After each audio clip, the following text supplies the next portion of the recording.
Gatos e gatas do meu plantão! Cheguei, hein? E que saudades que eu tava de vocês! Hoje, o nosso convidado é muito especial. Ele já foi vereador, já foi deputado, secretário da Casa Civil, secretário das cidades, mochileiro, lavador de pratos e quase jogador de futebol. Que prazer receber você, Guto Silva. Uma salva de palmas. Juliana, com essa apresentação eu já fiquei relaxado, fiquei feliz aqui. Que bom! Eu tava ansioso para vir no teu programa. Eu confesso pra você que eu tava muito ansiosa e tava nervosa. E olha, é gostoso ver mulher comunicando com força, levando informação, entretenimento. Eu acho que precisa dessa pegada feminina e eu tô bem feliz de estar aqui com você hoje. Seja bem-vinda, São José Obrigado. dos Pinhais, essa cidade amada que ama você. Obrigado, é uma alegria estar aqui. Guto, eu já quero abrir o programa perguntando pra você, quem que é o Guto atrás dos paletós, atrás das redes sociais, atrás do gabinete? Quem que é o Guto de verdade, né? Conta pra gente um pouquinho, porque eu tenho certeza que o pessoal de casa tem essa curiosidade. Eu sou uma pessoa, assim, agitada. Eu também. Ansioso. E eu falo lá em casa, olha, eu nunca vi um ansioso que é ruim pra trabalhar. Tudo trabalhador, né? Mas nas horas vagas eu gosto de ficar em casa, eu toco bateria. Agora eu tô com CDJ, que inventei de ser DJ. E eu acho que a música tem essa pegada de dar um conforto, né? Sim. Então, eu acho que a música, esse negócio de tocar, de instrumento e também... Eu acho que o exercício físico, vou pra academia, vou correr, eu acho que são dois equilíbrios para te dar a sanidade, né? Sim. Nessa loucura do dia a dia. Mas essa minha vida é intensa, né? Eu tô nesse ambiente político quase há 12 anos, viaja muito pelo Paraná, corre muito, mas nas horas vagas eu gosto de relaxar nesse sentido e curtir um pouquinho a família, curtir os amigos. Guto, você sabe que eu sou bem fofoqueira, né? E eu fico procurando saber da vida das pessoas. E eu fiquei sabendo que você, antes de entrar na vida pública, assim, de político, você quis ser jogador de futebol. É verdade. Você pode contar um pouquinho pra gente? Eu vou contar. O meu pai... Porque que mudança, né? Então, o meu pai foi profissional de futebol. Meu pai jogou no São Paulo, Guarani, com o Pelé, com o Garrincha. Profissional. Campeão goiano pelo Vila Nova, ele era capitão. Campeão paranaense pelo Grêmio de Maringá, lá em 79, 80. Meu pai teve uma carreira no futebol. Imagina eu jovem, criança, vendo o pai atleta, né? Sim. Óbvio que você queria ser jogador de futebol. E aí, eu morava em Pato Branco. Tinha um time de Pato Branco, eu entrei no time juvenil de Pato Branco. E treinei uns 2 meses para começar a temporada. E aí, meu pai, como é que tá? Não, tô treinando, tô animado, tal. Tô firme. Até que minha carreira acabou no primeiro jogo. Meu pai foi assistir o jogo. Viu eu jogando e no outro dia eu falei, pai, o que você achou? Ele falou, vou te dar um conselho na vida, vai estudar. Vai estudar que futebol... E não deu certo. Minha carreira acabou na primeira partida. Ele viu que não tinha talento para ser um profissional, né? Sim. Gosta de jogar bola, falou, mas isso aí não vai dar nada. Então vai para outra linha. Mas aí, nesse momento, você já falou, eu quero ser político? Você sabe que eu nunca pensei em ser político, Juliana. É uma coisa... Na minha família não tem nenhum político, eu não tenho tradição política. É uma coisa que aconteceu muito naturalmente. Eu nunca imaginei que ia ser político. Até hoje, a família tem certeza que você quer continuar, tal, né? Porque é uma questão que não tinha previsto. Não participava de grêmio estudantil ou de agremiações. Tem gente que tem tá isso vocacionado desde cedo. Ou o pai é político, a coisa toda. Foi muito natural, não tinha nada a ver com política. Não tinha envolvimento nenhum político. E aí deu uma briga, disputa lá de eleitoral em Pato Branco, me convidaram para ajudar na chapa, fazer um plano de governo, porque eu viajava, pela minha atividade empresarial, viajava muito pelo mundo, queria que trouxesse ideias arejadas, eu fui. Sim. E aí, para minha surpresa e da cidade, né, de Pato Branco, eu fui o vereador mais votado. E aí iniciei uma trajetória política e eu descobri depois que eu tinha vocação política. Gosto do que faço. Faço isso desde que... Esse meu comportamento que estou aqui hoje no podcast, você é igual lá na secretaria, é igual no meu dia a dia. Não tem um personagem atrás do Guto. Sim. Eu sou esse aqui todos os dias e quem me conhece, meus amigos, falam, Guto, que bom que você não mudou nada. Então, essa é a minha personalidade e o político talvez estivesse junto nesse processo, porque eu gosto de gente. Gosto de conversar, gosto de ouvir, gosto de interagir. Então, isso eu acho que é um instrumento importante para ser político e já estou aí quase 14 anos na vida pública, né? Com uma série de cargos aí, funções que eu tenho muito orgulho. Guto, e eu fiquei sabendo também que você... Você sabe tudo, Juliana. Eu sou fofoqueira, né? Eu já fiquei sabendo que você vendeu fogão, lavou prato. É verdade. Já viajou o mundo. É verdade. Você pode contar um pouquinho? Porque eu acredito que muita gente não sabe Vou contar essa história, histórias. Né, Juliana, meu pai e mãe são professores do Estado. Eu sou o mais velho de 4. Quando eu era adolescente, meu pai falou assim, Guto, se vira, você não vai ter patrimônio, não tem nada. Filho de professor, tua vida você tem que ir para cima. Sim. Então, estude bastante, que eu acho que o estudo pode lhe libertar. E esse é um ensinamento importante, meus pais, né, me deram, e eu sempre trago comigo, até mesmo agora na vida pública, de olhar o estudante. De olhar aquele menino que tem potencial, que quer vencer na vida, aquela menina para que realmente tenha sua vida transformada pela educação. E a minha foi. Eu fui fazer faculdade de comércio exterior, fazer 2 faculdades, comércio exterior e direito, né? E no meio da faculdade eu queria ter essa experiência fora, fazer comércio exterior. Surgiu uma bolsa de ensino para ir para Portugal. Eu fiquei lá 1 ano em Portugal. Depois surgiu outra bolsa de ensino para ir morar na Espanha, em Salamanca. Fui para a Espanha, em Salamanca. Como eu precisava falar inglês, porque eu falava, vou formar em comércio exterior, eu preciso estar com inglês bom. Vou para a Inglaterra. Daí não tinha bolsa de ensino, a Inglaterra é muito cara. Meu pai falou, se vira aí. Aí eu virei garçom, eu era garçom à tarde. Olha! E de manhã estudar. E eu fiquei mais uma temporada na Inglaterra e foi super legal, foi uma experiência bem interessante. E aí, quando eu voltei para o Brasil com essa pegada, falando outros idiomas, era a minha atividade, né? De formação, eu comecei a trabalhar com exportação de móveis e fogão.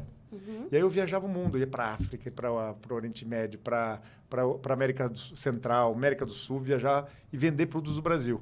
Depois eu abri meu próprio negócio de exportação de frango, né, que é uma atividade que o Paraná hoje é uma grande referência. Tenho esse negócio até hoje com meus irmãos. Então, a gente exporta frango para o mundo todo. É Japão, Ásia. E eu era o cara que botava a pastinha embaixo do braço e ia lá, batia na porta e falava, você quer comprar frango? É comigo mesmo. Então, foi uma experiência de vida super interessante. Nessa época, também eu era professor na universidade.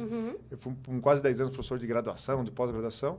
E minha vida estava muito tranquila, confortável, feliz nessa caminhada. E aí bagunçou minha vida toda a política, né? Sim. Mas eu gosto do que faço sempre com paixão. Então, é um pouco dessa dinâmica de você tá um pouco livre, não ficar tão preso a algumas convicções, que às vezes na vida fica preso a alguma ação. Se a vida te levar para lá, vai para lá, não tem problema nenhum. Então, um pouco dessa trajetória barulhenta. Sim. Viajou muito o mundo inteiro. Sim. O que mais te impactou? Nas tuas experiências nessas viagens do mundo inteiro? Olha, Juliana, essa é uma pergunta super interessante. Né? Qual que é o lugar que te impactou? O que você mais gostou? Tua experiência. A experiência. Tem histórias hilárias, né? Sobre essas viagens. Mas uma coisa que eu percebi já quando eu era garçom, eu trabalhava em frente a um restaurante, em frente ao Museu Britânico. Então, tinha muito turista. Tinha latino, asiático. E ali eu atendia as pessoas e eu percebi uma coisa muito, muito curiosa. As pessoas desejam as mesmas coisas. Sim. Têm os mesmos sonhos. Pode ser aqui na Etiópia, na África, na Ásia. As pessoas querem viver bem, querem ter uma família boa, querem ter uma condição de vida melhor, educação. Então, é muito parecido em todo mundo. E quando você percebe isso, você perde o medo. Sim. O medo de conversar com as pessoas, de perguntar. Eu sou curioso igual você. Eu também sou. E a minha esposa briga comigo. Você está sendo discreto. Eu não estou sendo discreto. Deixa eu perguntar. O que você faz? Como é que é? Porque eu acho que é importante ter essa curiosidade aguçada para poder conectar, né? Então, isso foi sempre muito presente. Eu acho assim, tem lugares que você gosta mais de um do que outro, né? E eu, desde 19 anos que eu faço essas viagens vendendo produtos, mas eu acredito que o que mais impactou é isso, é o olhar sobre as diferentes realidades. Agora, se falar qual o país mais esquisito, louco, diferente que você foi, né? Tem vários aí na África, eu acho que a África sempre é impactante. Sim. No Laos, no Camboja, que é uns 10 anos atrás. Sim. Eu tive por de ir no Iraque, quando estava acabando a guerra do Iraque, no Kuwait. Então, tem experiências assim, bem curiosas. No Irã, que hoje tem toda a questão de restrições, e batendo na porta, vendendo. E aí, experiências que dá para ficar o dia inteiro contando de erros, acertos. Você erra também, né? Sim, com a forma certeza. como você aborda. Então, é um aprendizado legal, mas no fundo, a gente está tratando de gente, de pessoas. Com sonhos, com seus problemas, com suas aspirações, com seus medos. Sim. Então, é bola para frente. O que o Paraná poderia aprender com essas viagens que você fez ao mundo? Olha, Juliana, isso é uma coisa que é legal. Eu estava com o governador agora, na semana passada, na França, em Paris. Nós fomos lá para assinar um contrato de um grande museu, Museu Pompidou. Tava aqui essa pergunta. Tá, depois vamos remendar. E aí, o que a gente... O olhar também de olhar a cidade. A gente fica olhando as coisas, né? Pô, isso aqui podia ajustar essa calçada. Por que a calçada aqui é assim, sabe? Sim. Isso dá um aguçamento de você perceber assim, por que nós não podemos copiar o que é bom? Repetir o que é bom. Né? Então, isso foi um tom que o governador sempre adotou no início, e eu também provocava nesse sentido, que era assim, não precisamos inventar roda. Isso aqui funciona, vamos tentar trazer para a nossa realidade, adaptar alguma coisa, mas se funciona, ela vai funcionar aqui. O governador tem uma fala que ele sempre diz, olha, nós precisamos de menos ideologia e mais metodologia. Sim. E metodologia é isso. É bom, deu para copiar, traz que é legal. E tem uma série de programas que foram feitos nessa pegada, copiando outros lugares. Sim. Tem o programa Ganhando o Mundo, que a gente manda os jovens para fora do Brasil. Sensacional. Foi uma experiência do governador que ele foi lá em Pernambuco e viu. Tem o programa o Talent Tech que eu vi na Colômbia. Falei, pô, isso aqui eu acho que cabe no Brasil. Ganhou ontem prêmios nacionais, um dos maiores programas de jovem, primeiro emprego e inovação. São coisas que a gente viu, adaptou e está funcionando. Guto, voltando nas tuas viagens internacionais, Teve algum perrengue lá que você passou? Viu?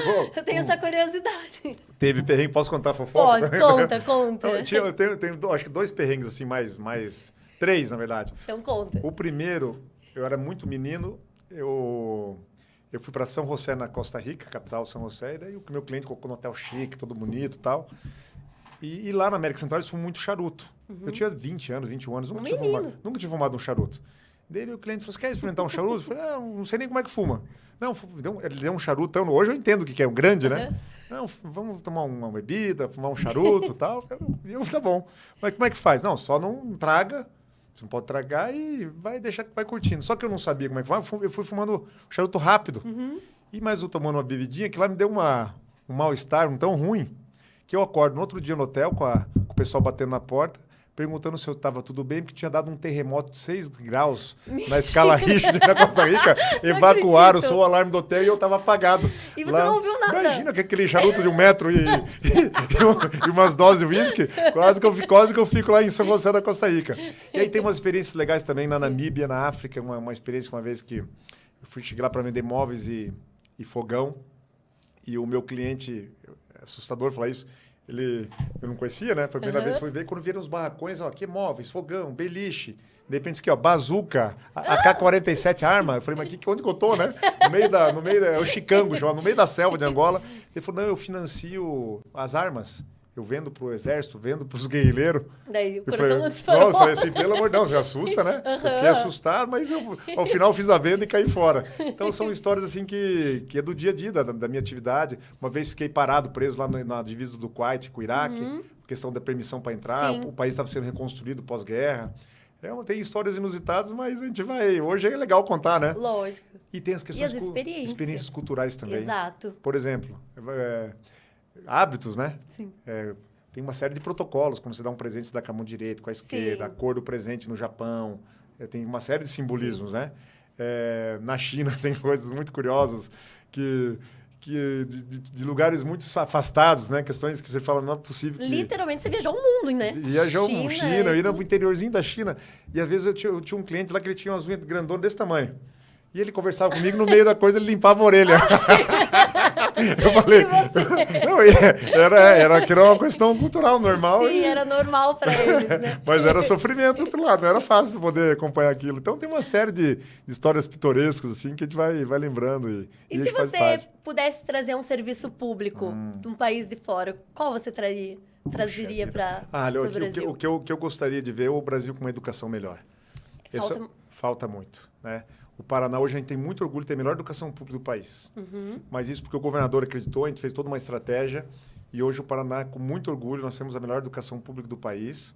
Mas nós não estamos satisfeitos. A gente acha que dá para ir mais. Porque quando a gente compara o Brasil com outros lugares, dá para subir o andar de cima. E educação liberta, educação dá oportunidade para jovens. Com certeza. Educação traz condições de vida melhores, dá esperança, né? Então, assim, é clichê. A educação vai salvar o Brasil. Mas nunca ninguém realmente consegue transformar. Por quê? Sim. Porque você tem que mexer na cultura da educação, transformar, entender que as crianças hoje estão muito conectadas, estão muito digitais. Então, nós temos que olhar o que acontece de bom no mundo. Eu tive a oportunidade de vir 2 ou 3 lugares para entender como é que se educa as crianças. E não é difícil, mas precisa muita energia, muita consistência para mudar a cabeça. E acho que se puder... melhorar de fato, que se fosse minha aposta seria na educação. Ótimo. Guto, vamos voltar um pouquinho? Vamos lá. Eu queria saber da tua campanha. Você foi o vereador mais votado em 2008. Me conta, e foi tua primeira campanha. Foi. Conta um pouquinho, como que foi essa sensação? Porque o mais votado. Então, foi uma coisa bem inusitada. Tem uma briga política na cidade, os amigos convidaram para formar chapa. Eu não sabia nada de política. E a família resistiu, ninguém queria que eu fosse e tal. Mas estava um momento também, um acontecimento importante, triste na família. Falei, vamos para a campanha para sair de casa. E aí, veja bem, eu não tinha experiência... Eu nunca esqueço, uma vez eu fui no CTG, tinha que pedir voto, né? Sim. Daí o cara falou, Guto, agora você tem que levantar e ir cumprimentando as mesmas, cumprimentar as pessoas. Eu falei, como? Eu tenho que passar com pessoa que eu não conheço, dá oi, tudo bem? Você tem que fazer isso. Eu falei, tá bom, vamos lá. E não sabe, sentava de costa pro público, não sabia. Tem coisa que é detalhe na política. E aí foi caminhada, mas aí o que acontece? Foi espontâneo, tinha muitos alunos, tinha uma trajetória na cidade, os amigos, e assim foi muito saboroso saber que as pessoas confiavam, acreditavam que, né, em você como um projeto. Então, assim, eu tenho muita gratidão. É um aprendizado uma campanha, sabe? Porque na campanha... tá aqui quem participou de campanha, tá aqui atrás das câmeras também, sabe como que é? Você conhece tudo que tem de melhor e de pior no ser humano. Verdade. Você tem apoio de lugar que você nunca imaginou. Sim. E às vezes aquele amigo, aquela pessoa que mais íntimo que você acha que poderia te apoiar, te abandona. Então tem isso. Então a campanha te dá a condição de conhecer a cidade. Porque muitas vezes uma pessoa que mora na área central, urbana, não conhece a realidade do município. Sim. A campanha te leva para outros cantos da cidade. Fala, opa, tem uma cidade diferente que eu não conhecia. Então dá essa capacidade de conhecer muita gente legal, Sim. de conhecer a cidade na sua intimidade. E isso faz diferença quando você for governar, ser vereador. Você tem essa capacidade de entender melhor as mais diferentes realidades que tem no município. Sim. E o que fez você, em 2014, disputar a deputado? Então, aí olha só como são as coisas. Que carreira bonita, hein? Rápida, né? Nossa Senhora! Eu tava vereador, daí no meio do caminho o pessoal falou, olha, precisa de palanque. Eu nem entendi que era palanque. O Beto Richa precisa de um palanque em Pato Branco, uma cidade importante, precisa ter candidatura na cidade. E falaram de você, Guto, você é um cara jovem, professor, empresário, vereador, está indo bem aqui. Você não quer ser candidato a deputado estadual? Eu falei, olha, eu nem comecei a ser vereador ainda. Era 2 anos já, né, de mandato. Eu sou conhecido em Pato Branco, mas não sou conhecido no entorno. Não, insistiram e tal, e eu fui. E foi uma experiência legal, fiz na época quase 15 mil votos em Pato Branco, fui o mais votado da cidade, 23 mil votos no total, mas fiquei de primeiro suplente, não entrei.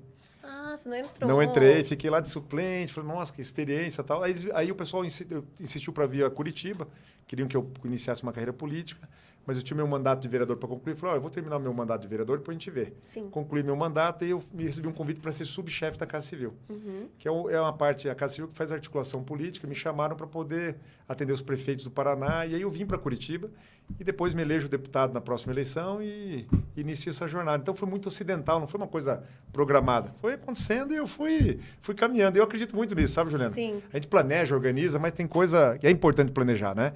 Mas tem que deixar também aberto para os acontecimentos acontecerem, né? Isso a gente não controla. Sim. O que a vida te traz, o que te leva. Então a gente tem que estar pronto para essas surpresas da vida que muitas vezes são muito positivas. E qual que foi a maior surpresa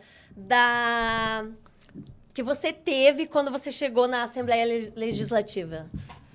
Olha, assim, como eu estava já no Palácio Iguaçu 2 anos trabalhando, não era um ambiente tão diferente para mim. Mas o que me surpreendeu, e eu fiz um trabalho contra isso, né? O deputado legisla, cria muita lei. E o Brasil tem lei, porque parece, não, vereador bom e deputado bom é que fez leis, né? A gente mede pela produtividade de leis. Eu falei, não, ao contrário, vamos tirar a lei. Deputado bom é que tem que tirar a lei. Ninguém mais aguenta tanta burocracia, tanta regra, que só traz prejuízo para o pequeno comerciante, só traz prejuízo para todo mundo. E na época a gente fez uma limpeza lá na Assembleia. Acho que a gente extinguiu umas 10 mil iniciativas, leis que não tinham o menor cabimento.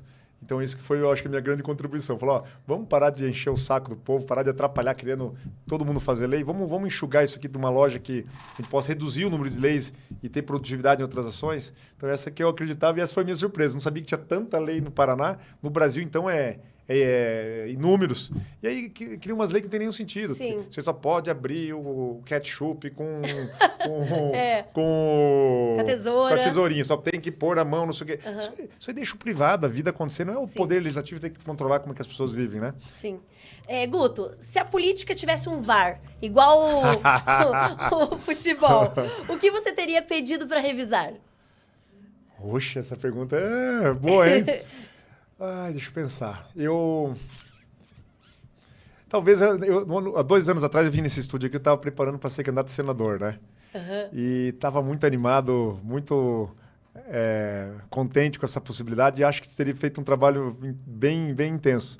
Mas não deu pelas circunstâncias políticas, né? Sim. Que não é só a tua vontade, amarra política os partidos nacionais. Então, se fosse para voltar no tempo, pedir um VAR para poder realinhar essa candidatura, candidatura do Senado, que seria interessante. Mas a vida é isso, te dá outros caminhos e é importante agarrar. Então, eu acho que a candidatura do Senado seria um bom momento para poder aplicar o VAR. Guto, nosso governador, Ratinho Júnior, ele tem mais de 80% de aprovação aqui no nosso estado. Como que faz para Como que é participar de um governo tão... com índice tão de aprovação? Ó, Juliana, eu estou muito orgulhoso, né? Eu acompanho o governador desde o primeiro dia de governo, 3 secretarias diferentes. Ele é aqui da nossa cidade. Ele é São José, tem São história José dele aqui. Não, eu já sei um monte de história aqui de São José. Os amigos dele, a gente encontra, sabe? Você passou juventude aqui, né? E assim, ele é uma figura maravilhosa, pessoa do bem, um cara tranquilo, com várias qualidades, né? Que a população reconhece. E eu tenho muito orgulho de acompanhar esse governo desde o primeiro dia. É óbvio que o governo, você tem insegurança, como é que vamos fazer, isso vai dar certo, não vai dar certo, isso todo mundo pensa, né? Sim. Mas é um governo sempre que com propósito, com ousadia, com coragem para fazer mudanças. Isso tudo permitiu que, nesse momento, a gente consiga colher esses frutos, que foi feito reforma fiscal, reforma previdenciária, reforma administrativa, lei de terceirizações. Foi mexido no vespeiro lá nos 2 primeiros anos para que a gente pudesse ter uma condição melhor. E isso está acontecendo. Hoje o Paraná tem uma realidade econômica muito boa, que tem permitido a gente fazer investimento, muita obra que transforma a vida de muita gente. Aqui em São José mesmo, é um canteiro de obras que vem aí pela frente. As obras do aeroporto, as obras que vai ter aqui de pavimentação asfáltica no Guabirutuba. Tem uma série de obras que vão chegar aqui ao município ainda esse ano. Então, eu acho que esse governo, com o governo bem aprovado, ele não é uma coisa só, né? São vários acontecimentos. Sim. Uma estratégia na educação que funcionou, na saúde pública, descentralização. Nós tivemos um Covid no meio dessa confusão também, né? O Estado é mais sustentável do Brasil. O índice de criminalidade é o menor dos últimos 20 anos. Então, um governo onde você olha os indicadores, tudo melhorou, tudo aperfeiçoou. É por isso que o governador tem essa condição tão positiva que a gente fica feliz. Qual que foi o pedido do governador quando ele te convidou para ir para a Casa Civil? Olha, na Casa Civil ele falou, Guto, organiza. Eu imaginei. Falei, eu vou perguntar, mas eu acho que ele vai responder, organiza. Organiza a casa e tal, e assim por diante. Depois do planejamento ele falou assim, vislumbre o futuro, desenhe o futuro. Vamos pensar o futuro junto e planejamento tem essa condição de espiar o futuro. Sim. E agora nas cidades é velocidade, executa. Sim. Tem que transformar essas ações, esse volume de recursos em obra. Asfalto, calçada, obras que vão melhorar a vida das pessoas. Então são momentos diferentes, com secretarias diferentes, condições diferentes e eu estou muito feliz onde eu estou. Você vê o Ratinho, nosso governador, como um possível candidato a presidente? Vejo, acredito, incentivo. E acho que é importante para o país. Eu estou com 48 anos, 2 filhos e nunca fui governado por alguém da minha geração. Sim. O Ratinho é jovem, tem condição de aqui levar... Aqui no Paraná, né? Mesmo no Paraná. Não teve. Mesmo no Paraná não teve nenhum um dos presidente. governadores mais... Porque sempre, geralmente, São Paulo, Rio, Minas. E nós teríamos a condição de ter um presidente da casa, do com Paraná. Com certeza. Ele é jovem, né? Tem entusiasmo, tem equilíbrio. É um cara da paz. Você não vê o Ratinho brigando, batendo boca em nenhum lugar. Isso faz muita diferença. Tranquilo. Tranquilo, isso focado no trabalho para dar resultado. Tem experiência política, apesar da juventude. Foi deputado estadual, deputado federal, secretário de Estado, governador 2 vezes reeleito nesse estado que é tão potente, tão importante. E tem essa questão da paz, né?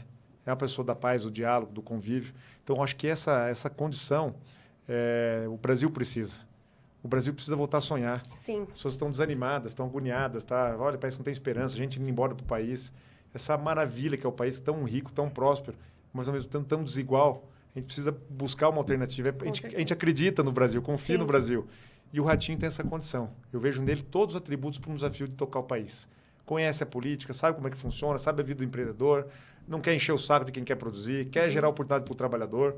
Então, nós estamos muito focados. Eu tenho viajado com ele em algumas reuniões fora do estado, São Paulo, Minas Gerais, e a gente surpreende com uma aceitação de uma liderança e as pessoas verbalizam isso. Ratinho, então com você. Eu falei, meu Deus do céu, aqui em São Paulo, aqui em Minas Gerais.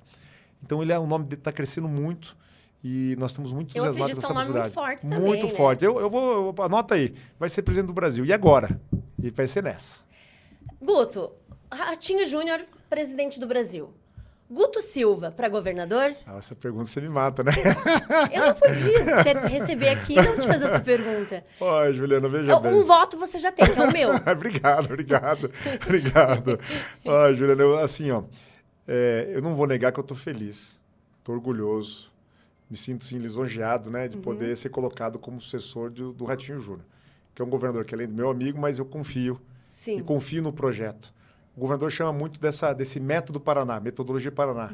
E eu participo desde o comecinho desse método. A gente construiu esse método juntos, né? Então, eu me sinto, assim, feliz, confortável e pronto para qualquer tipo de desafio, né? Para uma oportunidade dessa. Se isso for o entendimento do grupo. Lógico que a política tem seus tempos e movimentos. Mas, ao mesmo tempo, eu tenho sido cauteloso. Estou agora como secretário de cidades, meu foco é ser um bom Sim. secretário da cidade. Se eu for um bom secretário de cidades, te credencia a um passo maior para uma possibilidade de suceder o governador Ratinho Júnior. E estou muito feliz em poder estar trabalhando com um sorriso nos lábios, assim, bem animado. E, obviamente, esperando a luz divina, né? Como eu acredito muito nos acasos, né? Sim. Se Deus iluminar esse caminho, eu acredito muito nisso, e falar, é tua hora, vai para uma missão tão importante, desafiadora como essa, eu tenho certeza que eu estarei pronto.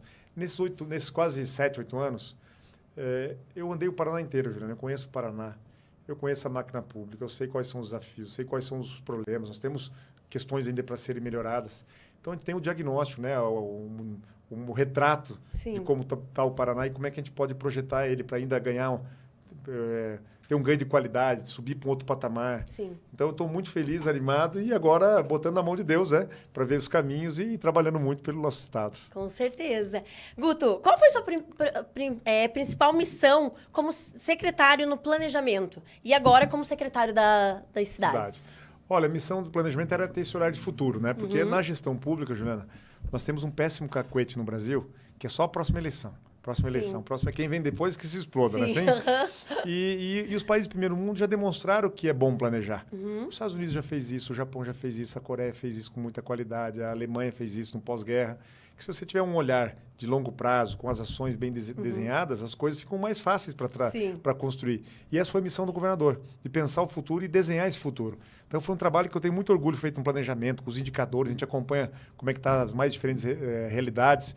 E lá também ele me deu a incumbência de tocar os projetos estruturantes, os grandes projetos do Paraná, o Museu Pompidou, junto com a Secretaria da Cultura, o Centro de Convenções aqui do Pinheirão, que é um projeto que nós estamos trabalhando com muita força, o Centro de Convenções de Foz do Iguaçu, a Fábrica de 10, que nós vamos licitar esse ano ali no bairro Rebouças, em Curitiba. Esses grandes projetos, todos eles ficaram lá a meu cargo para poder desenhar, estruturar. Então, foi realmente desafiador, né? E agora, tirando esses sonhos do papel, estou bem feliz e dentro da Secretaria de Cidades que agora eu vou executar esses projetos. Sim. A gente pensou lá no planejamento, agora eu vou ter capacidade de execução. Então, assim, estou bem animado, feliz, trabalhando bastante e ciente de que tem um futuro muito forte. O que muda de uma secretaria que você ocupou para outra? São bem diferentes, Juliana, mas assim, eu vou confessar para você. Eu acho que o meu maior atributo, minha maior qualidade é ter a capacidade de montar bons times. Eu tenho um time muito bom. Tem uns que estão aqui hoje, né? Eu acho que eu consigo aproveitar bem o que cada um pode render na sua posição. Sim. Todo mundo tem talento, todo mundo tem capacidade, mas quando você identifica que aquela pessoa é boa e dá condições para ele trabalhar, faz muita diferença. Então, esse time que me acompanha desde deputado, uma parte dele, depois foi montando, vai agregando, né? Na secretaria, isso te dá muita condição e experiência para poder tocar. Então, eu venho mudando de secretaria, mas não perdi ritmo. Porque a equipe que acompanha é uma equipe muito qualificada, eu tenho uma equipe muito boa, tem gente extremamente competente e eu não abro mão disso. Não faz nada sozinho, Não né? faz nada. Sobretudo uma secretaria de Estado, com um recurso aí de 5, 6 bilhões para fazer investimento, se eu tiver um time ruim, não toca. Anda. E eu não abro mão disso. Sempre falei com o governador, ele sempre me apoiou. Eu pego gente boa nas mais diferentes posições para tocar a máquina. Porque senão, às vezes, quer fazer, vou acomodar politicamente o A, o B, o C, vai dar problema. Não vai andar, não vai andar. Então, você tem que equilibrar. Logicamente, tem a turma da política, tudo, mas essa questão técnica é muito valiosa, é muito importante. Então, eu diria que me traz com muita força é a capacidade de montar esses times aí. Por onde eu passei nas secretarias, sempre times muito fortes, qualificados, que fazem muita diferença. Sim. Guto, o programa Asfalto Novo, Vida Nova. Eu sei que ele está na quinta fase. Exatamente. O que ele representa? Olha, é o show poeira. Show poeira, show lama. Porque assim, Juliana, a gente vive aqui, nós estamos aqui em São José, numa cidade urbanizada. Na área central, você acha que está tudo asfaltado, Sim. mas não está. Não. Tem os bairros periféricos que tem muita rua no pó e na poeira. Quando você vai para uma cidade pequena, tem muitas cidades, 40%, 50% da cidade não é pavimentada. Sim. Por quê? Porque asfalto custa muito para você fazer uma obra. E as cidades pequenas, o dinheirinho apertadinho, não tem condição de fazer essa obra. Sim. Então, o governador instituiu o Asfalto Novo Vida Nova, que é tirar a população da lama, da poeira, do barro.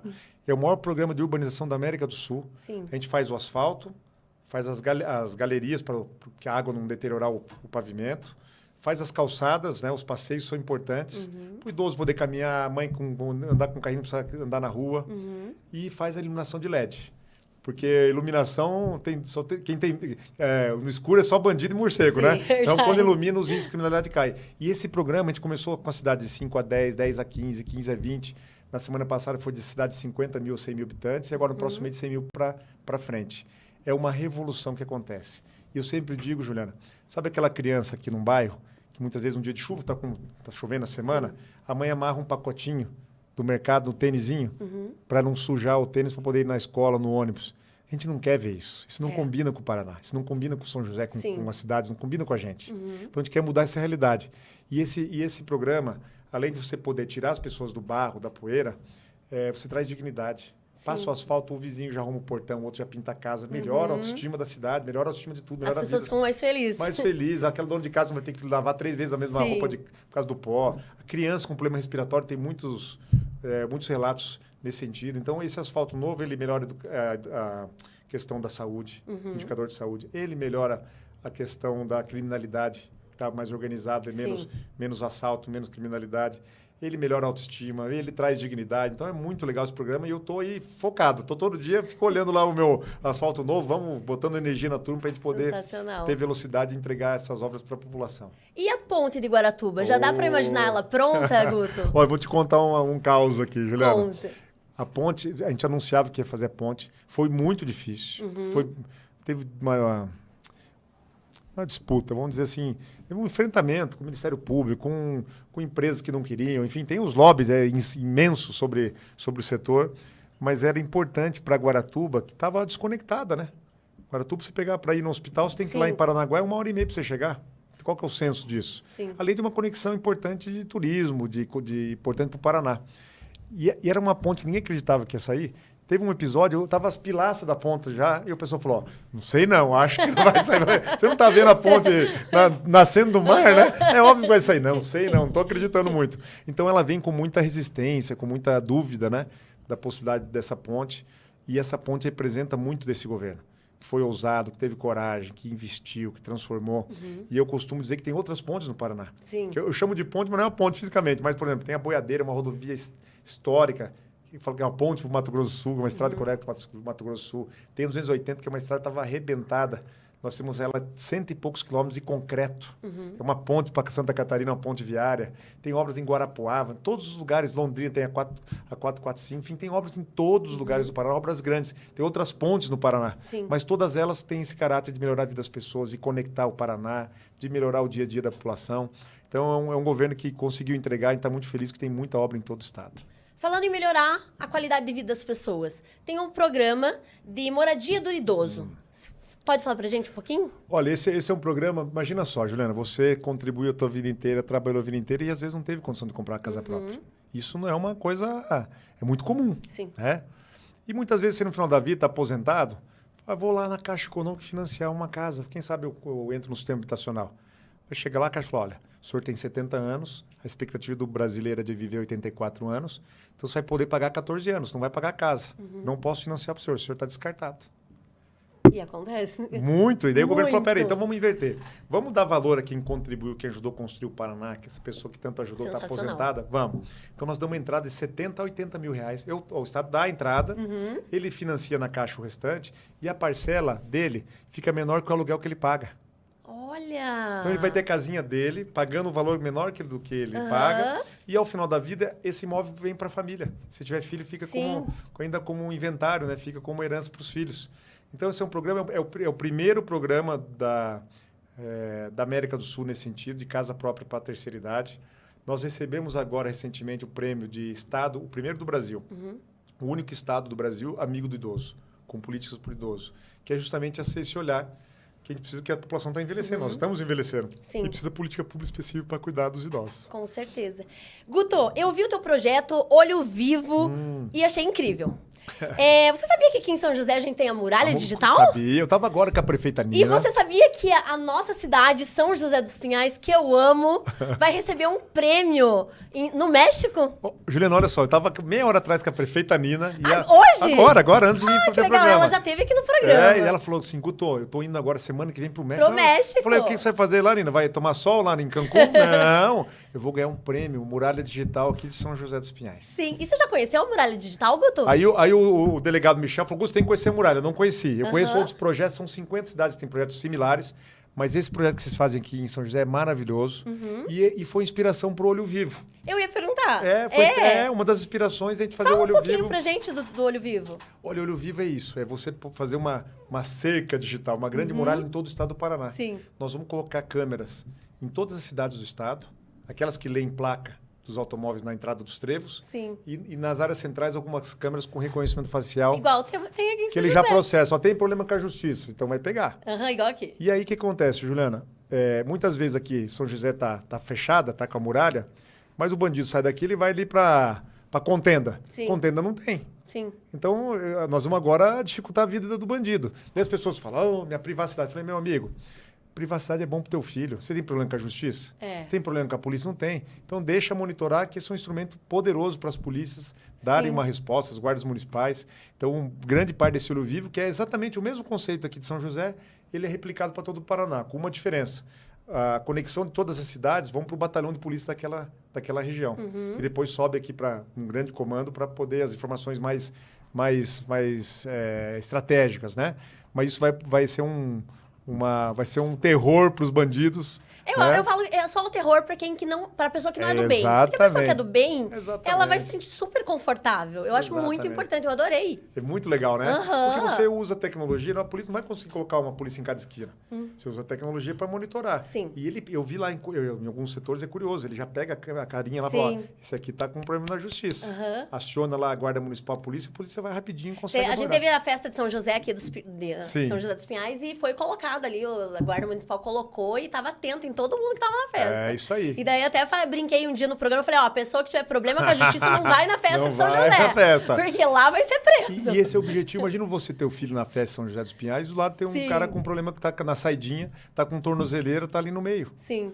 Não tem sentido, né? Então não vamos dar moleza para bandidagem. Eu também vamos acho. Sofrer aqui com o digital, que a polícia que é muito boa. E vamos apertar porque queremos cidade de bem. Gente do bem. Falando em tecnologia, como que a inteligência artificial ela está sendo usada no serviço público? Olha, a gente tem falado muito sobre inteligência artificial. Eu vou contar uma história como é que também a gente é impactado, né? Eu fui fazer uma viagem com a família final de ano e minha filha estava com um livrinho, ela precisava ler o livro, né? Aí eu falei, Mariana, você está lendo? Tô lendo. Eu vi que ela não estava lendo. E, Mariana, cobrando. Não, pai, deixa comigo.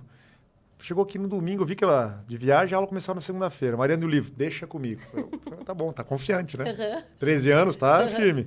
Passou 5 dias, ela voltou. Olha, pai, nota máxima. Eu falei, não é possível. Eu vi que você não leu o livro. Vai enganar o pai? Eu vi que você não leu o livro. Tá, pai, eu vou te confessar, então. O que foi? Foi a Luzia. Eu falei, quem que é a Luzia? É uma inteligência artificial que chama Luzia, pai. Ela que fez pra mim. Meu Deus!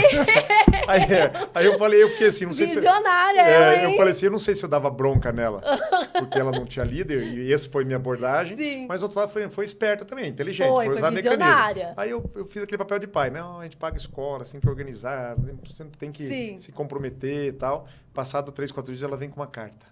Linda carta. Olha, tal. Eu me emocionei, que chegou a sair uma lágrima, né? Filha, assim, pedindo desculpa. Eu falei, mas meu pai se emocionou. Pai, foi a Luzia que fez a carta. Ai, não acredito. Mais uma vez. Mais uma vez. E aí, Juliana, a gente fica pensando o seguinte. A Mariana, com 13 anos, os jovens, 14 anos, já estão usando inteligência artificial no seu dia a dia. É uma ferramenta que está aí para ficar. Sim. Por que o poder público vai ficar atrás? Exato. Vamos usar a inteligência artificial. A gente bateu na porta da Google, que é essa Big Tech, essa grande empresa de tecnologia. Eu ia te perguntar sobre a Google. E falou assim, Google, vem cá, vamos fazer um desafio para vocês.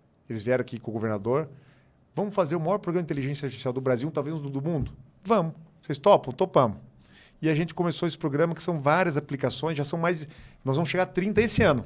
É o primeiro estado do Brasil que tem mais aplicações. E vou dar alguns exemplos aqui. O aluno faz a prova. Um professor demora 1 minuto para corrigir a redação. A inteligência artificial nossa corrige em 7 segundos. E já aponta, precisa melhorar isso, corrigir isso, aquilo. Sensacional. Você ganha produtividade, ganha produtividade do aluno, do professor, tempo, é algo valioso. Temos agora a questão da prova de vida. O servidor do Estado precisa lá na Paraná Previdência fazer uma foto, estou vivo. Faz pelo celular, tem inteligência artificial para isso, estou vivo mesmo. Não precisa deslocar. Sim. Né? Economiza recurso. E assim tem uma série de ações. Agora, uma importante nós vamos lançar de prevenção de câncer, de poder minimizar questões da saúde. E até o final do ano nós vamos ter 30 novas aplicações que têm 2 objetivos. Primeiro, economizar dinheiro. Você usa inteligência, você economiza recursos. E o segundo é melhorar o serviço com o cidadão. né? Sim, com Melhora a certeza. relação, melhora o dia a dia da educação, da saúde, da segurança pública. Então, nós estamos muito felizes. Vai ter mais uma inteligência artificial que a segurança pública vai começar a adotar agora em blitz, questões de trânsito. Então, tem muita coisa legal e o Paraná está na vanguarda. O Paraná é o estado que não tem nenhuma dúvida de afirmar, que já tem mais aplicações já em funcionamento e nós estamos fazendo isso com uma forma muito rápida. Eu acho que todos os municípios tinham de ter a Secretaria de Inovação, Também acho. Tecnologia e Inovação. Em São José dos Pinhais criaram agora esse ano. Muito bom. Onde o secretário Rafael Rueda cuida e está sensacional. E uma, né? Vocês têm uma cidade que tem um polo industrial tão forte. Exatamente. Tem tanto ambiente para inovar. Nós temos empresas inovadoras aqui e acho muito legal ter essa perspectiva do poder público também, dialogando com as empresas, dialogando com a sociedade para potencializar novos negócios, né? Com certeza. Então tem tudo a ver com São José e é gostoso ouvir que a cidade está nessa pegada de inovação. Ah, você viajou recentemente com o governador para a Europa. Sim. O que trouxe, que tipo de resultado trouxe essa viagem? Ó, trouxemos na mala um museu internacional, primeiro das Américas. Sério? É Conta uma coisa, um pouquinho. Olha, na França tem um museu chamado Georges Pompidou. É o maior museu do mundo de arte contemporânea e moderna. Lá tem Pablo Picasso, Van Gogh, Matisse, todos esses mestres da pintura estão dentro desse museu. Né? E esse museu, o museu francês, é um museu nacional francês, super restrito, acreditou em nós. E nós tínhamos um estudo dizendo que Foz do Iguaçu, nós precisaríamos estender o dia a dia do turista, precisaria outros atrativos. E aí iniciamos essa jornada, são 6 anos que nós estamos negociando com eles, e nessa viagem na França nós assinamos o convênio, vai ser a filial, né, do Museu Georges Pompidou, Museu Internacional de Foz do Iguaçu do Paraná, Museu Pompidou, que em 2 anos estaremos já com a obra pronta, e essa possibilidade de gerar emprego. E é um museu legal pelo seguinte... As pessoas falam, mas o museu... Eu falei, gente, o museu gera muito emprego. Muito. Muito emprego. Vem muita gente para ver o museu, Sim. as obras que estão lá. Movimenta muita economia, gera muita oportunidade. E esse museu tem um caráter um pouco diferente. Ele é muito educativo. Na França, todas as crianças obrigatórias vão nesse museu ter aula dentro do museu. Eu acho legal também. Milhares de crianças que passam todos os anos nesse museu. Então, ele tem um caráter muito educativo e nós vamos ter possibilidade das crianças do Paraná, aqui pertinho, Foz do Iguaçu, vão olhar aquelas maravilhas que o mundo paga passagem, ficam lá na França gastando para poder visitar o museu, vai poder ver aqui em Foz do Iguaçu. Então, é algo extraordinário que vai marcar o Paraná nesse cenário cultural do mundo, vai ter gente do mundo todo para ver o museu. E nós estamos aí muito confiantes agora, finalizando o projeto, para receber essas obras de artes do Museu Georges Pompidou. Guto, como que o governo está acompanhando o caso da gripe aviária no estado? Com muita atenção, Juliana, veja bem, o Paraná é o maior produtor de frangos, não é do Brasil, é do mundo. Todos os dias no Paraná são abatidos 12 milhões de frangos. Sim. Haja frango, né? Haja frango. É muito frango. E quando a gente olha o frango, tem o abatedouro que gera... que se olha o abatedouro gerando emprego, né? O frigorífico. Mas tem toda uma cadeia. Sim. Tem médico veterinário, tem o motorista do caminhão que está levando as aves, tem o agricultor que está fazendo a integração, Sim. tem a fábrica de ração que vai alimentar o frango, tem a vacina para o pintinho, tem uma cadeia, tem o que produz ovo. É uma coisa que gera muito valor, muita riqueza no Paraná. A avicultura é muito importante para o Estado. E nós ficamos assustados, obviamente, com essa notícia aí da possibilidade de gripe aviária no Rio Grande do Sul. Porque o que acontece? Fecha o Brasil, não pode vender mais para ninguém.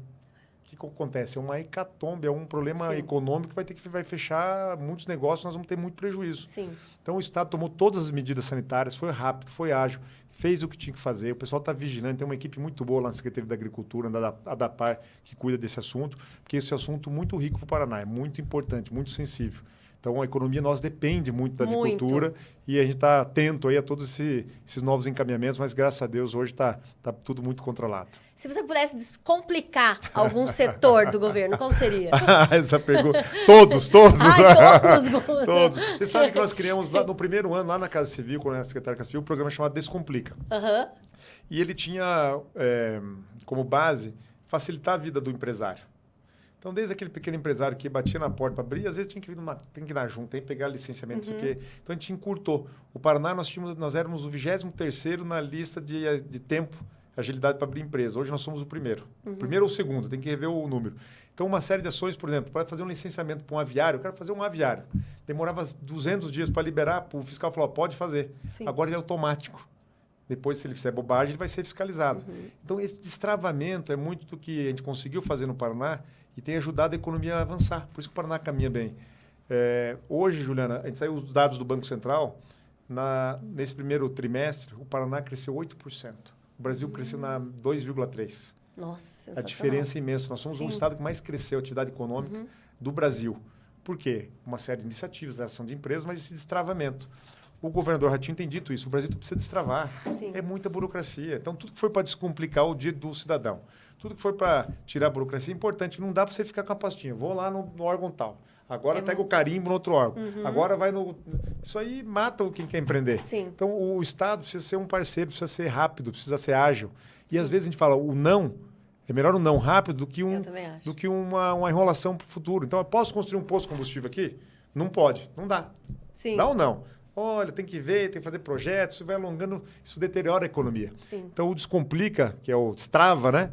É um programa que a gente adotou no Estado, evoluímos bem, mas sempre tem que estar acompanhando. Eu costumo dizer que custo e burocracia é igual unha. Tem que estar parando todo dia. Se ela cresce, inventa uma roda nova. Então, tem que estar atento para poder destravar toda essa agenda. E algum projeto que não saiu do papel que frustrou Guto Silva? Sim, sim. Eu acho que todos nós é a questão da ferrovia, né? O Paraná cresce muito. Sim. Nós estamos presos na negociação ferroviária, não depende da gente. Sim. Depende da negociação com o governo federal, porque a regulação e a questão da concessão termina em 2 anos. Então, a gente ficou muito preso, mas ciente que a gente precisa resolver esse problema para os próximos anos, que é ferrovia, para poder destravar também o Paraná e tirar muitos caminhões na estrada. O Paraná também cresce a economia, dá problema na logística e dá congestionamento, dá volume de tráfego. Então, o trem, o Paraná nos trilhos, é um desafio que nós temos aí pela frente. E qual o projeto mais te orgulha até hoje? Ai, meu Deus. Juliana, assim, projeto bom é igual filho feio, né? A gente não vê a gente não vê os defeitos. Falta a aurelinha, vesguinha, tá tudo bonito, tá tudo né? Lindo. Eu tenho muito orgulho de alguns projetos, mas o Descomplica é um projeto que eu tenho orgulho na Casa Civil. Eu gosto muito do Talento Tech, é um programa que a gente ganhou um prêmio ontem, prêmio nacional. Ah, que legal. Onde a gente forma os jovens, meninos, mais meninas, tá? Então, a gente pegou as 20 cidades mais pobres do Paraná. Que legal. E lá nós selecionamos 20 alunos por cidade. O Estado, ele vai para a escola de manhã, à tarde ele entra num curso de formação, nós damos os computadores, pagamos um salário para ele poder estudar à tarde, porque muitas vezes o pai quer que vai trabalhar na roça junto, ele fica preso. Não, vou te dar um salário para você estudar. Foram selecionados. E ao final da formação, eles vão trabalhar para as grandes empresas de tecnologia, para as Big Techs vão contratar eles. Olha, Com sensacional. uma condição, não pode sair da cidade. A gente não quer que a empresa pegue e ele vai para São Paulo, vai para Curitiba. Ele vai trabalhar remotamente em casa, programando em casa. Então, esse é um programa, são 1.000 alunos que nós começamos, vamos abrir agora mais 1.000 vagas e é um sucesso, porque está transformando a vida de muitas famílias, muitos jovens e crianças com muita oportunidade. E Guto, como que você lida com as críticas nas redes sociais? Porque hoje em dia a rede social é bom, é ótimo, maravilhoso, mas é pra quem sabe usar, né? Olha, tem um... E hoje em dia as pessoas têm um baita... Olha, tem esses haters que eles não deixam a gente em paz. Como que você lida com isso? Eu vou te contar, no começo me incomodava muito. Sofria, mas você não entende e tal. Num segundo momento, eu comecei a argumentar, vou debater. Sério? Mas eu parei. Ah, tá. Aí eu percebi, tem uma frase do Humberto Eco, um filósofo, escritor italiano, que ele fala o seguinte: a internet deu voz aos idiotas. Verdade. Um dia a minha formação é comercial e logística. Eu tenho 2 livros de logística. Um dia eu estava discutindo logística com um cara, não sei de onde que é, que nunca estudou, nunca abriu um livro daquilo. Daí eu parei e falei, não. Eu estava tomando uma cervejinha em casa. Não, só tem um idiota aqui. Eu, numa quinta-feira à noite, tomando minha cervejinha, discutindo com um cara que nunca leu um livro desse assunto para debater. Daí eu falei, quer saber? Vou ignorar. Eu vou sofrer menos e minha vida vai ser mais feliz. E ignorei. E agora eu estou mais educado. Agora, se me educado, eu mando pra puta que pariu também. Mas você responde? Respondo. Vai pra merda, vai encher o saco de outro. Eu aprendi uma frase com o Juliano, que tá aqui. Ele fala assim pra mim, Juliana, não dá palco pra palhaço. É isso, Ele que me ensinou essa frase. Então, assim, hoje eu não debato mais e quando me enche o saco, eu já mando pra aquele lugar. Não tem paciência, estamos trabalhando, construindo tanta coisa, ficar debatendo. Porque sabe o que é, Juliana? Nós tínhamos filtro.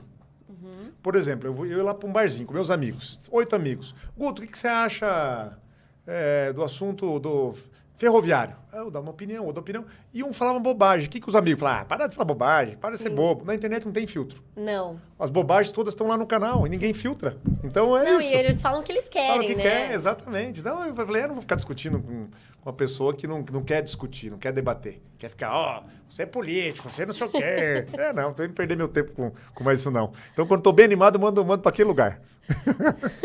Eu acho que é mais fácil, que daí você acaba com o problema ali. Acaba a conversa aí, pode chamar mal educado, tô nem aí. E, Guto, me fala uma coisa, você tem alguma mania tua, assim, e que a tua equipe, que a tua equipe já conhece? Eu vou falar que eles vão Aí, rir. Jurandir, já fala aí. Não, veja bem, não é fácil trabalhar comigo, tá? Não? Não. E você parece ser tão fácil de Eu trabalhar. sou legal, sou leve, mas eu sou muito detalhista com as coisas. Eu cobro muitas coisas do time, insisto com eles, cobro eles. Só que, ao mesmo tempo, você vai gerando excelência no time. O time vai ficando também aprimorado. E o meu maior problema é que eu sou muito ansioso. Às vezes eu peço a mesma coisa para 3 ou 4. Isso aí é ruim. Eu estou me policiando para poder organizar. Mas é tanta velocidade, tanta intensidade de trabalho, que às vezes, tem que fazer isso, tem que fazer aquilo. Eu dou comando para 3, 4, quando vem tem 3 ou 4 fazendo a mesma função. Esse é o meu maior problema. Mas eu acho que minha maior crítica a mim, que eu tenho que corrigir, é que eu vou no detalhe, eu vou na operação. Por que não está funcionando isso aqui? Por que está errado a letra aqui? Por que erraram o nome aqui? E passo para eles. Então, assim, não é uma coisa que eu acabo cuidando. Vou, às vezes, para o detalhe, cuido da estratégia, dou volume de gestão, mas, às vezes, eu vou lá no detalhezinho. Isso aqui não está legal. Sim. Mas, mais uma coisa, sempre com educação. Eu nunca acho maltrato que é ninguém, eu nunca né? brigo com ninguém, é sempre na boa conversa, brinco, né? Mas pontuo. Acho que é importante falar quando você vê uma coisa que você não acha que está contente, ou precisa ser corrigido, precisa ser aperfeiçoado, mas sempre procuro verbalizar. É importante saber o que a gente pensa, né? Com certeza. Guto, você tem 2 filhos. Sim. O que você tenta ensinar para ele sobre esse mundo? Que não tá fácil, né? Não tá fácil. Eu tenho o Francisco e a Mariana, olha, benção divina. Um tem 15, um tem 13. Você já vê a formação. Eu olho para minha esposa e falei, ontem mesmo, falei, Karina, não é possível que eles são tão bons. Os filhos tão bons. Que benção. Porque a gente ensina isso para viver a vida, para ser feliz, para respeitar as pessoas, para ser educado com os mais velhos, para ter olhar coletivo, não ser individual, não ser individualista. Isso tudo é uma coisa que vem, né, dentro da tua casa verbalizando a importância de estudar, da importância de sonhar. Então, assim, eu acredito que, lógico, 15 anos você já vê a formação já Com certeza. Desenhada. E ontem mesmo a professora da minha filha estava se despedindo, a professora de português, mandou uma cartinha para a gente, falando da Mariana, né? Falando assim, olha, Mariana, não mude. Continue essa adolescente vibrante, tudo que ela é comunicativa, né? Mas não perca essa essência toda de acolher as pessoas, de ser educada. Então, a gente ficou todo orgulhoso, né? Porque é isso, né? A gente quer o filho bem, quer filho que possa ser uma pessoa gentil, que não possa ser soberbo, não sentir maior que ninguém. E meu pai e minha mãe sempre têm um ensinamento. É curioso, meu pai e minha mãe são bem diferentes. O meu pai dizia, não seja maior do que ninguém, tenha humildade. Sempre falou, humilde. E minha mãe falou assim, não seja menor do que ninguém, vai para cima.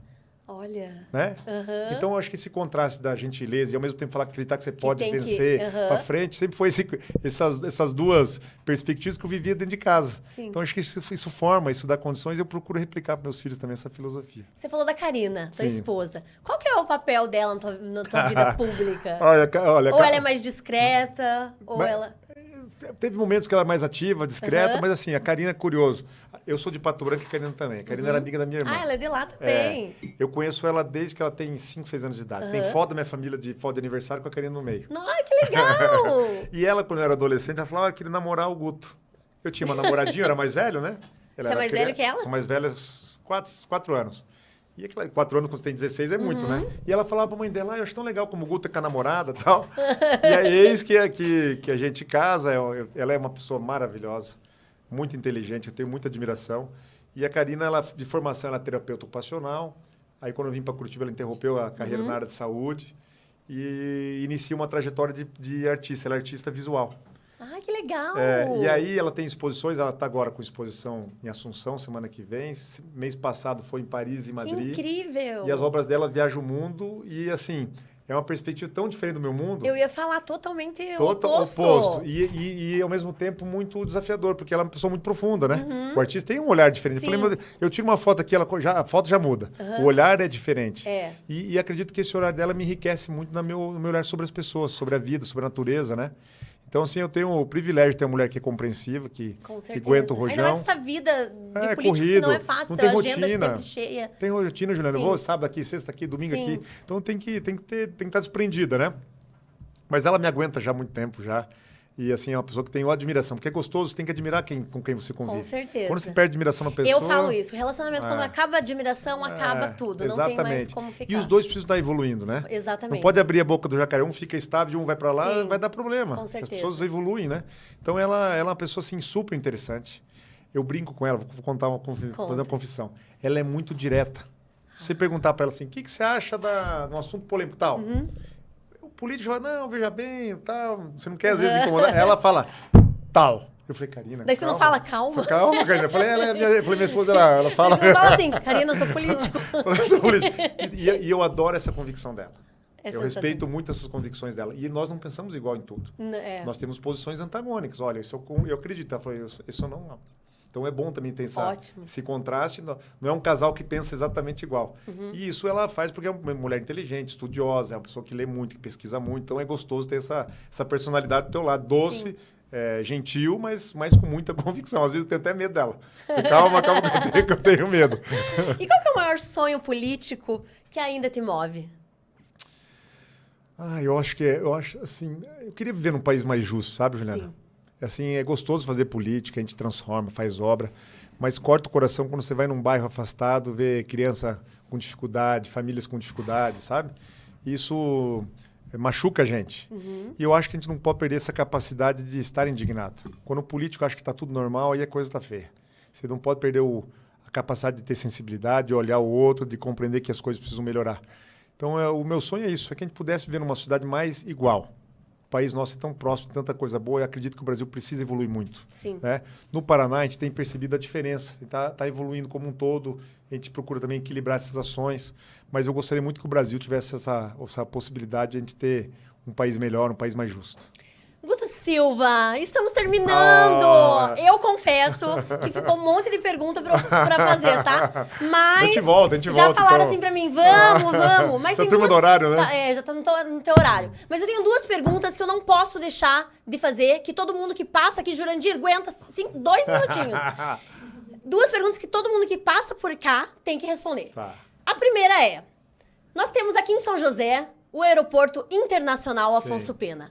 O aeroporto é de São José ou é de Curitiba? É de São José. Isso é inegociável. O aeroporto pertence a São José, né? Curitiba quer roubar o aeroporto? Nada não, né? Tem que ficar aqui em São José. Eu falo que o aeroporto de Curitiba é o Bacaxeri. É o Bacaxeri, é verdade. Né? E agora nós vamos ter a ampliação da pista, né? Em São José, estava a Canina conversando sobre isso, vai ter uma série de obras no aeroporto, vai ser ampliada a pista, vai ser possível descer aeronave internacional direto em Curitiba.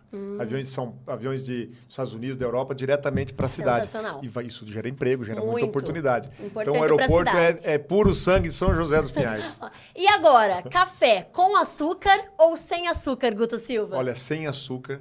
Faz muito tempo que eu tomo café sem açúcar e eu falo o seguinte, é o último nível da chatice. Quando você começa a tomar sem açúcar, é um caminho sem volta. Eu também acho. Né? Você não quer saber mais de tomar outro Verdade. café. Então, meu café, eu tomo muito café.